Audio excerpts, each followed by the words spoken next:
Hello, third graders.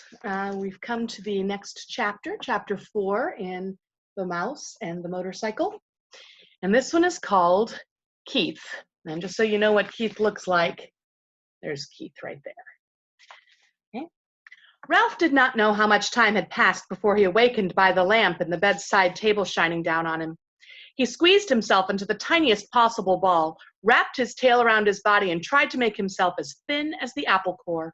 Remember, he was trapped in the garbage can, and the only other thing in there is the apple core, and he ate some of that, and of course the motorcycle. "My motorcycle!" shouted the boy the very first thing. "Somebody stole my motorcycle." "Uh-oh," thought Ralph. "It won't be long now." "Nobody stole your motorcycle," answered the boy's mother from room 216. "It's around someplace. You just mislaid it. You can find it in the morning. You'd better get ready for bed now." "No, I didn't mislay it," insisted the boy. "I put it right here on the table beside my sports car." "You'll find it someplace," said his mother, not much interested. Boys were always losing things.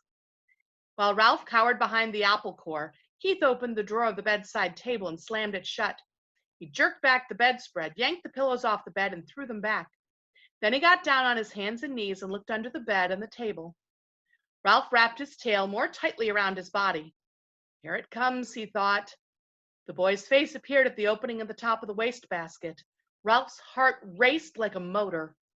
"Ha," said the boy to himself, "here it is. I wonder how it got there." His hand came down into the wastebasket to seize the motorcycle and lift it out. Still leaning over the wastebasket, he examined the bent handlebar and chipped paint. "That's funny," he remarked aloud. "It must have rolled off, but I don't see how it could." The boy did the natural thing for a boy to do. He looked into the wastebasket again. Ralph closed both eyes tight and waited. He wished he had not eaten so much of the apple core. If he had not been so greedy, the core would have been thicker, and he would have been thinner. "Hey," whispered the boy, obviously very much surprised. "How did you get in there?" He was careful to keep his voice low than the sound of the breeze in the pines outside the window. Ralph did not move. He was grateful to the boy for not touching the apple core, even though it was really no protection at all. "Psst," whispered the boy. "Are you asleep?" Still, Ralph remained motionless, except for a slight quiver of his whiskers, which he was unable to control. The boy was silent, but the mouse could feel the rhythmic draft of his breathing. The boy must be thinking, but what was he thinking? That's what was worrying Ralph. "No," said the boy to himself. "No, it couldn't be." Couldn't be what? Wondered Ralph, who was beginning to feel cramped from crouching behind the apple core. "Hey, wake up," whispered the boy. That was the last thing Ralph wanted to do. "Come on," pleaded the boy. "I won't hurt you." Ralph considered. After all, what did he have to lose? If he stayed in the wastebasket, he was almost certain to get dumped into the incinerator. He might as well come out from behind the core. If he did that, he might find some opportunity to escape. Cautiously, he moved his head from his paws and opened one eye. The boy was smiling down at him. Encouraged, Ralph opened his other eye and lifted his head. "That's the stuff," encouraged the boy. "Now come on, tell me, did you or didn't you ride my motorcycle off the bedside table?" This took Ralph by surprise. He had not expected the boy to guess what had happened. "Well, yes, I guess you might say that I did," confessed Ralph, rubbing his aching muscles. "I thought so." Neither the mouse nor the boy was the least bit surprised that each could understand each other. Two creatures who shared the love of a motorcycle naturally spoke the same language. "That must have been some accident. Did it hurt much?" "Oh, some," answered Ralph with a display of bravado. "Anyway, I didn't exactly ride it. I really coasted off. The telephone rang and it startled me. How about getting me out of there?" "Just a minute," said the boy. "How did you get up here in the first place?" "Climbed, stupid, on the telephone cord." Ralph instantly regretted his rudeness. He had better watch his tongue if he expected any help in escaping from the wastebasket. "Oh, of course," said the boy apologetically. "I should have thought of that myself." At that moment, there came a quick knock at the door in room 215 and a rattle of a key. "Help!" cried Ralph. "The maid! Don't let her see me!" Before the boy could do anything, the maid burst into the room. "Oh, excuse me." She seemed surprised to see a boy kneeling by the wastebasket. "Oh, I've just come to turn down the bed." "That's all right," said the boy quickly. "I can do it myself. Thanks anyway." "Thank you," said the maid, backing out of the room. Ralph knew she was not anxious to waste time turning down the bed. As soon as she finished her duties, she was going out to the parking lot to meet the bus boy, a college boy whose job was clearing the tables in the dining room. Phew, that was close. The boy seemed every bit as relieved as Ralph. "I'll say," agreed the mouse. "Keith," called his mother from 216, "are you getting ready for bed?"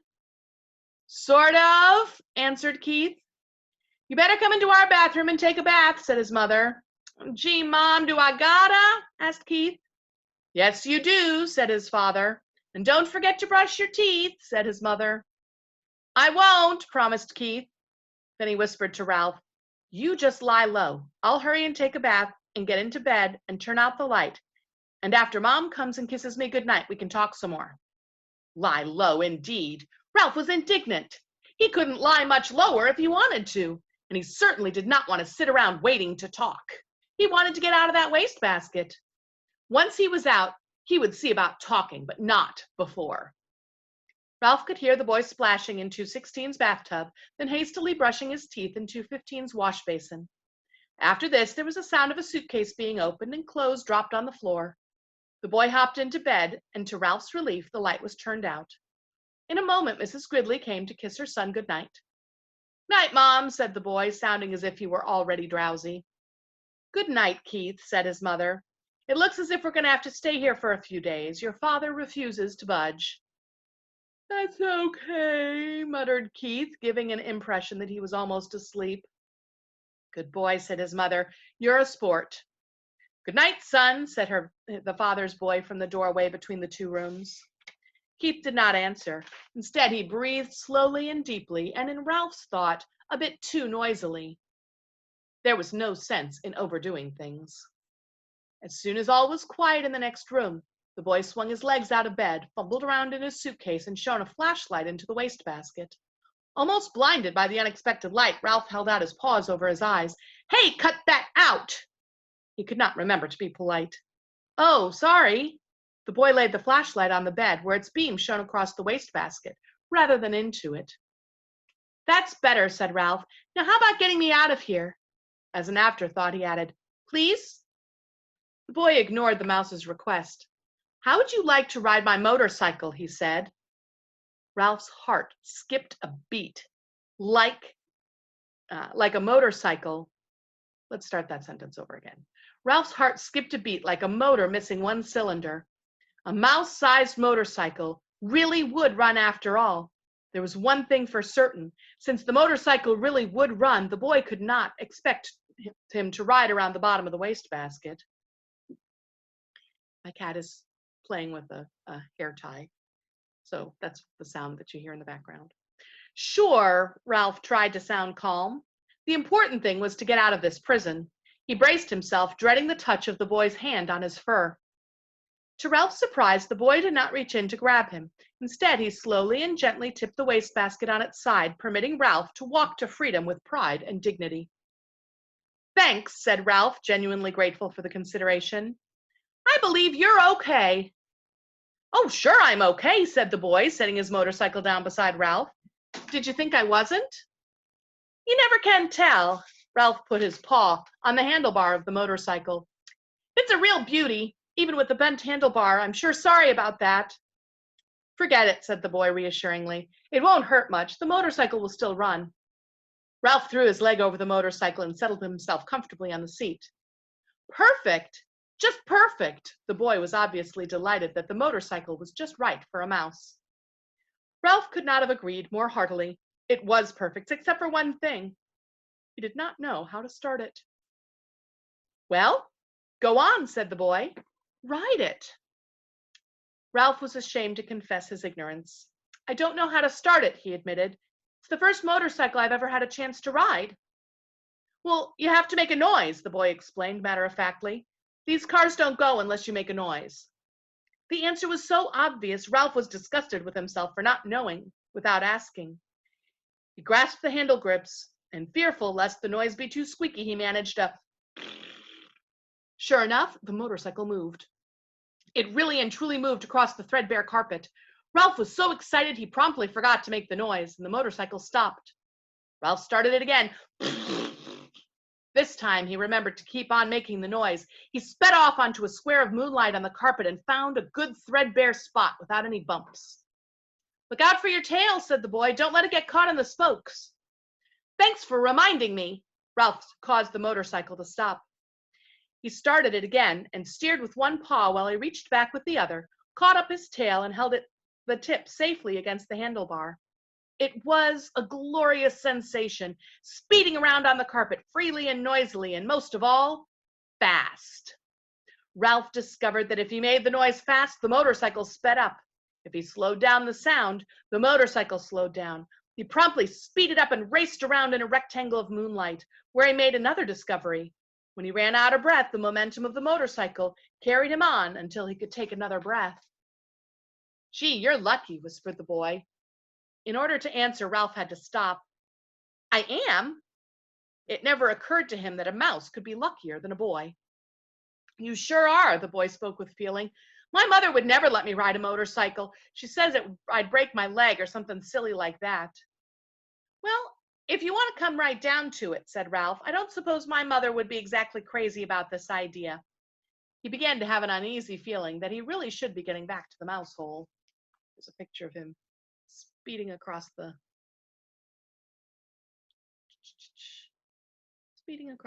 carpet.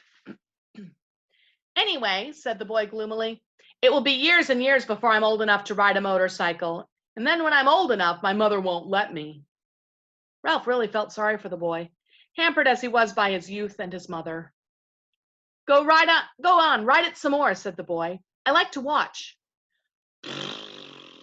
Ralph started the motorcycle again and rode around the moonlight once more, faster and faster, until he was dizzy from circling, dizzy with excitement, dizzy with the joy of speed.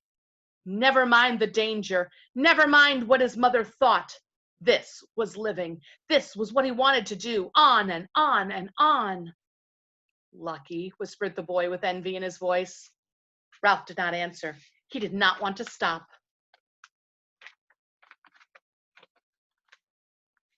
Okay, we're going to go ahead and read the next chapter. Adventure in the Night. When Ralph had mastered riding the motorcycle on the threadbare carpet, he went bumping over the roses and the less worn parts under the dresser and beside the bedside table. That was fun, too. "Hey," whispered the boy, "come on out where I can see you." Ralph shot out into the moonlight, where he stopped, sitting jauntily on the motorcycle with one foot resting on the floor. "Say," he said, "how about letting me take her out in the hall? You know, just for a spin to see how fast she'll go." "Promise you'll bring it back?" asked Keith. "Scout's honor," answered Ralph, who had picked up many expressions from children who had stayed in room 215. "Okay, I'll tell you what," said Keith. "You can use it at night, and I'll use it in the daytime. I'll leave the door open an inch so you can get in. That way you can ride it up and down the hall at night." "Can I really?" This was more than Ralph had hoped for. "Where do you want me to park it when I come in?" he asked. "Well, some place where the maid won't step on it," answered the boy. "Well, that's easy. Under the bed. She practically never cleans under the bed." "Yes, I know," agreed Keith. "I looked. There are lots of dust mice back there." "Please!" Ralph was pained. Dust mice are little balls of like dust and fuzz and stuff like lint. "Oh, sorry," said the boy. "That's what my mother calls bunches of dusty fluff under the bed." "My mother doesn't," said Ralph. "How about opening the door?" The boy had put his hand on the doorknob. "You won't let anything happen to my motorcycle, will you?" he asked. "You know I wouldn't let anything happen to a beauty like this," said Ralph. "See that you don't, and don't stay out too late." The boy opened the door and permitted Ralph to putt into the dim light of the hall. Ralph had a scary feeling that he was on the threshold of adventure. There were no beds or chairs for him to dart under in case of danger. The floor creaked. Someone was snoring in room 214 across the hall. Outside the pines, an owl hooted, sending prickles up Ralph's spine. You remember, owls eat mice, right? Ralph controlled the trembling of his paws while he hesitated outside the door and considered the possibilities of the hall, which was carpeted down the center, leaving two smooth highways of bare floor on either side of the baseboards.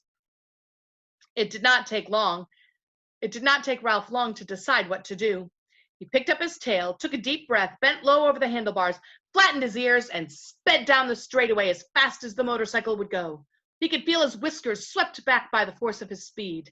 It was glorious. Ralph never ventured so far from home before. The old wooden hotel, cooling in the night air, snapped and creaked, but Ralph was brave. He was riding a motorcycle. He passed room 213, ran out of breath, let momentum carry him past another noisy snorer in room 211, on down the hall to the elevator, the mysterious elevator that carried people to that wonderful place Ralph had heard so much about, the ground floor. When Ralph came to the stairs, he stopped to look down, knowing it was impossible to ride a motorcycle downstairs, at the same time wishing he could see for himself the wonders that lay below. He sniffed the air, and it seemed to him that he could smell the strange foods that he had heard about. Cinnamon buns with sticky frosting, turkey stuffing, and pancakes with maple syrup. A ray of moonlight from a window glinted on the glassy eyes of the mounted deer's head over the stair landing and startled Ralph, sending him off down the hall, past the broom closet and the linen room, to the end of the hall where he executed a sharp turn and started back. Exhilarated by speed, Ralph raced up and down. Once he heard some people getting out of the elevator and had to duck behind the curtain of the window at the end of the hall. Toward midnight, he passed Aunt Sissy scurrying along his baseboard. He waved and nearly lost control of the motorcycle. Aunt Sissy stopped to stare while Ralph rode on, feeling pleased with himself and at the same time sorry for dear Aunt Sissy. Poor frightened thing, with only her feet to carry her from one crumb to the next. Up and down the hall raced Ralph until, after an especially noisy burst of speed outside of room 211, he was startled to hear a dog barking inside the room. Now it was Ralph's turn to be frightened. Uh-oh, he thought, I better be careful. There was one thing Ralph disliked. It was people who traveled with dogs. Dogs always sniffed around where they had no business sniffing. Once a dog had even barked into the mouse hole at room 215. It was days before Ralph's mother had gotten over that. Ralph heard someone moving around inside room 211 and looked back over his shoulder. He saw the door open and a tousled man in a bathrobe and slippers appeared carrying a little terrier. The man looked cross and sleepy as he started down the hall toward the elevator with the dog. He was walking straight towards Ralph. Realizing he was taking a chance, Ralph speeded up the motorcycle. If he turned his head back and headed back to room 215, he would have to pass the man. It was better to continue toward the elevator and hope he could find a place to hide. He raced down the hall. The wild barks of the little terrier told Ralph that he had been seen by the dog, if not by the man. Be quiet, muttered the man to his dog. I'm going to walk you. You don't have to wake up the whole hotel. Ralph reached the elevator where he drove around behind the ashtray on a stand beside the door. He stopped and waited, tense and frightened. Outside, an owl hooted, was silent, and hooted again.